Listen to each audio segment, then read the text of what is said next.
All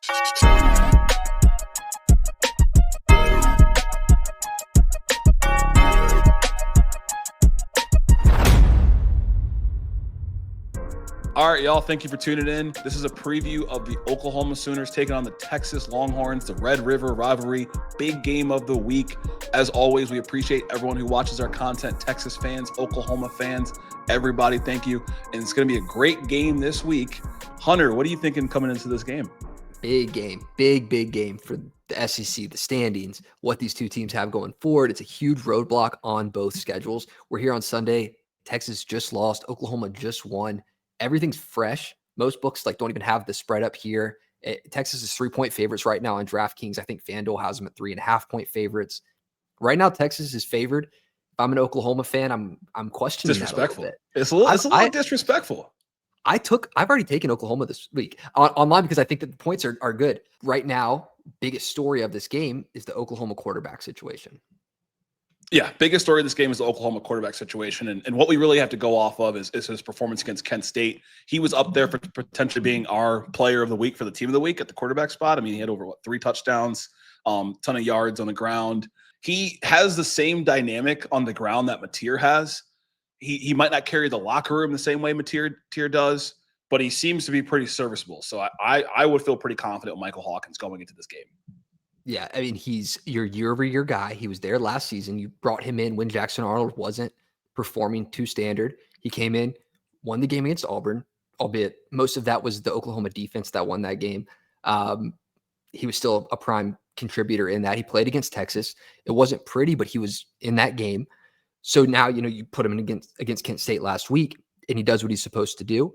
So in a game like this, where you just saw Texas give up some big plays to DJ Lagway, who was struggling up to this point this year, as an Oklahoma fan, I feel somewhat confident in him. I put in here in my notes, what's the confidence level in Hawkins Jr. 1 to 10?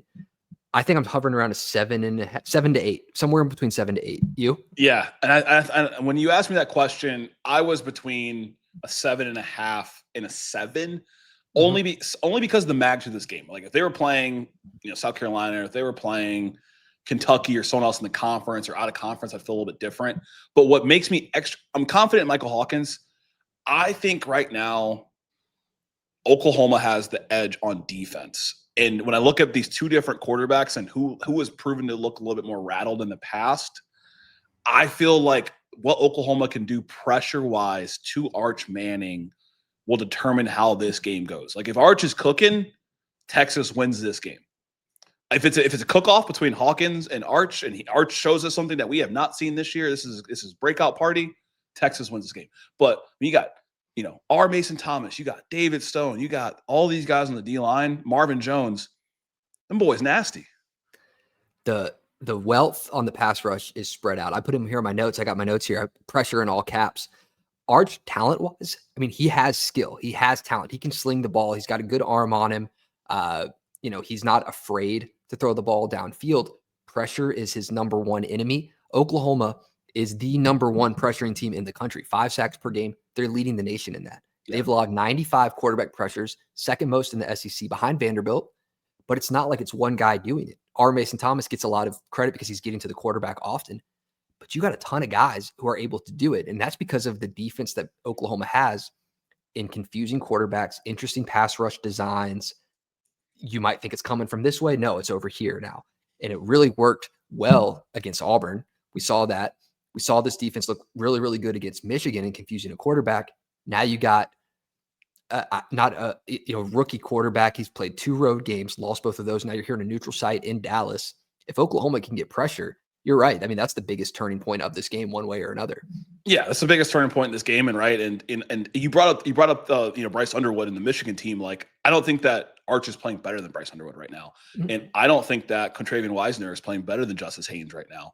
And so when I look at the matchups, like it looks like it favors Oklahoma. On the other side for Texas, you see the sparks with DeAndre Moore at receiver. You see it with Ryan Wingo. Like when they can complete on deep passes, they're making plays. And you talked about it in our recap.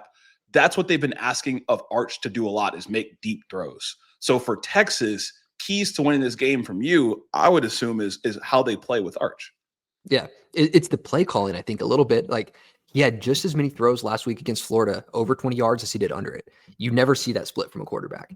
I think he had 13 over 20 yards, 13 under 20 yards. Give him some high percentage throws if you're Texas. You're going to need some of those quick passes, some slants, some screens. You're going to need to do a couple swing passes with your running backs. You're a skilled Texas team. Give him some high percentage throws to start moving the chains, force this Oklahoma team to look at different things, try to take the reins. Oklahoma defense does a really, really good job of taking the reins of what's happening on the field and being the one driving what the offense is going to do. If you're an offense playing against this Oklahoma defense, you got to take the reins and force them to do different things. Sarkisian, great coach. I think he'll have a good game plan for this one. On the other side, though, I see Oklahoma watching what they did against Kent State. You had the running backs involved a little bit more. I like the touches that they got. I think that there is a bag to be emptied offensively from Oklahoma in this game that they didn't show against Kent State. That is a Hawkins specific bag that he can run from the tier offense too. So I think there's a bag to empty here. Similar story to Alabama, new offensive coordinator. Arbuckle's got something going here for Oklahoma they have not seen in years, and he has a similar offensive bag with Michael Hawkins.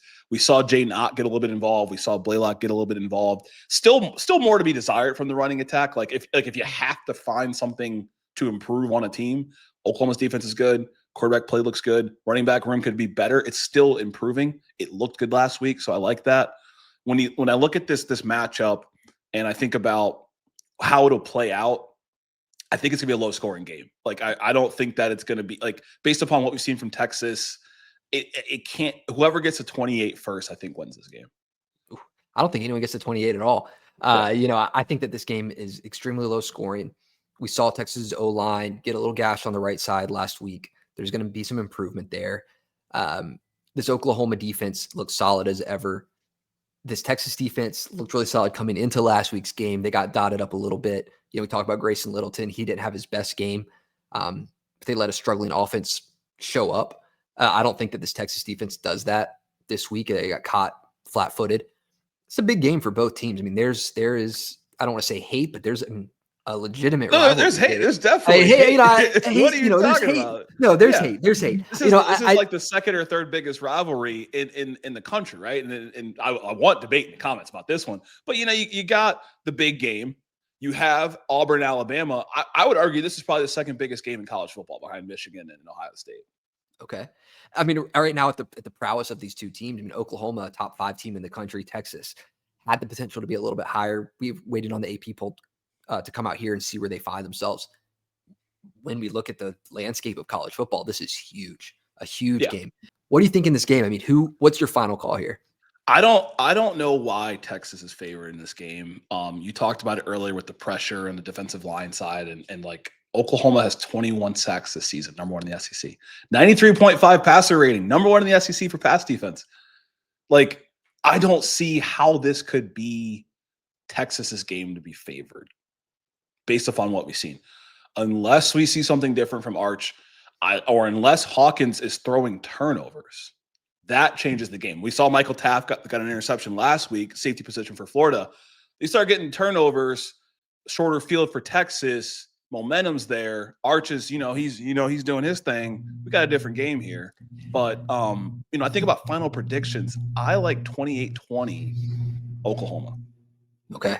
I like Oklahoma 20-10. I think low scoring. I think they win by 10 here. I could see it being closer.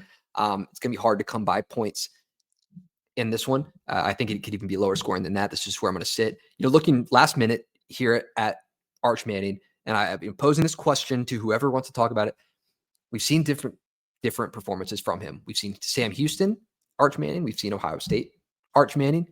Which team do you put Oklahoma closer to on the needle of defenses? Do they look more like a Sam Houston, or do they look more like an Ohio State defense? They look a lot more this way, if not further. That's my tell in the game on who I think is going to win. Yeah, I mean it's a very strong tell, and I think that if we're going off stats alone, the stats favor Oklahoma. The wild card is Hawkins in this situation again for the second year in a row, and Arch's ascending abilities. Right? Is he going to ascend? Does Parker Livingstone get involved? Does the running game finally get going? Mm-hmm. like I said, I'm giving them more credit in this game. I think 20 points is pretty favorable. That could be a defensive touchdown. That could be a couple field goals, a couple TDs. But I want to know what y'all think. And then, kind of wrapping this up and what it means going forward. What does it mean for Texas if they win? What does it mean for Oklahoma if they win, and vice versa? Texas wins, they finally have a good win on their resume, something they don't have up to this point. They are going to play Georgia this season. That's going to be important. They're going to play A&M this season. They have opportunities to build a resume. With a loss here, I don't think that what they have left on their schedule is enough of a resume builder to find themselves in the playoffs. So this is a make or break game for Texas. For Oklahoma here, there's some context around this game with a quarterback as you look to the playoff rankings later. Should they not look super strong under Hawkins through this really, really tough stretch that they have, get Mateer back, you win out. I mean, they're undefeated at this point. This game means a lot for them. This game means a lot more for Texas right now. But Oklahoma has a tough road ahead. They only one unranked team on their schedule right now, and it's South Carolina. And I think you're right. For Texas, it means way more. They lose this game, their playoff odds are probably less than 5% if they're not already, right? Like 3 losses, 6 games of the season, and no Power 4 wins, like you're out, you're done. If for Oklahoma, you lose this game, I don't like it's the backup, because if they won, it talks about how good they are, but it does play a role, I'm sure, in the committee's eyes. When they're talking about it, yeah. You lose this game, you still got number 4 Ole Miss to play. You still got South Carolina. You still got Alabama, who's going to probably be top 12 after the rankings come out. You got a lot of good teams where you can afford a good loss, and or you can win, and you're kind of you're the Tennessee of this year, where you can be the 3rd team in the SEC and still make the playoffs at worst. Yeah, Oklahoma, I truly believe will make the playoffs this year. Win or lose in this game, Texas needs it to continue their season. They'll have one loss outside the SEC as we continue the season on to hopefully maybe make it to Atlanta if you're a Texas fan. Let us know what your predictions are here, what your score prediction is in this game. If you think it's going to be low scoring, high scoring, do you see both teams just emptying the bag, opening it up? Be sure to subscribe. We're going to talk about the game after it happens, do our team of the week, do our recap, so don't miss that. Like this video. Be sure to tune in for more content like this. I'm Hunter Ziesman, joined here by Randall Adet Jr. Some great football this week, so thank you for tuning in.